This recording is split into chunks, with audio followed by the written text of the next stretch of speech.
On top of right now, though, is your first alert weather. We've got alert days in place because of heavy rain we're tracking overnight, McKenna, and that could bring some flooding tomorrow. Yeah, and those first alert weather days will stretch into tomorrow morning because of that. We've already seen heavy rain totals. In fact, I was just checking in on some of those, and for the Dallas-Fort Worth Metroplex, we've already got totals anywhere from 1.5 inches to 2.5 inches of rain just thus far. And you've noticed it. If you live in Tarrant, Dallas counties, we have seen those downpours the last couple of hours. You can still see that fuzzy view on the tower camera.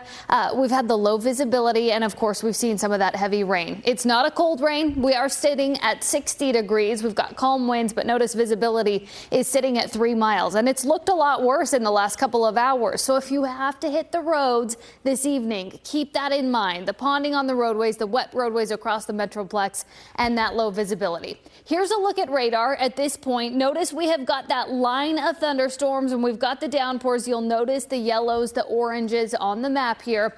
A lot of that heavy rain at this point is in the southeastern portion of Dallas County. For Tarrant County at this point, we've got a couple clusters of some stronger, heavier downpours and a few strong storms there. That's something I am watching the next several hours. And as we head through these overnight hours, we've got showers that are back building behind it as well. So that is what we're watching going into the overnight for the flood threat, where we see some of those training storms set up. And as a result, we've got a flood watch in place for our Metroplex counties and our counties up toward the Red River. Looking at widespread totals 1 to 3 inches when all is said and done. But where those training storms set up could see totals 5 to 7 inches in more isolated pockets. Now let's time this out for you as we head into the overnight hours. This is 2 o'clock tomorrow morning. Notice that line of thunderstorms is still stretched right through the Metroplex, just kind of sitting there. This is a slow moving front, and for that reason, it's just going to continue to dump rain on us as we head overnight. 5 o'clock tomorrow morning. Early morning commuters, keep in mind we've still got the showers and a few thunderstorms around by that point. As we get toward the 8 o'clock hour, notice most of this is starting to push eastward, and then by midday, most of us are in the clear and the clouds are quick to exit as well.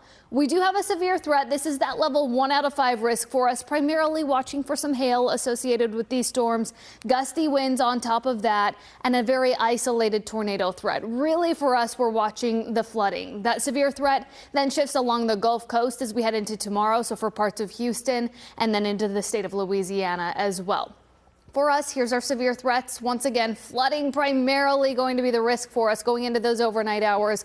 Watch for ponding on the roadways and tack on extra time for your Thursday morning drive. Roads will be wet across most of the region. Just tack it on. Be preemptive about that. Think about it this evening.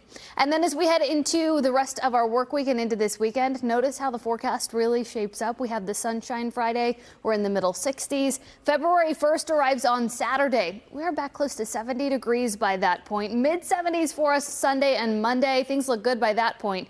Just got to get through tomorrow morning first.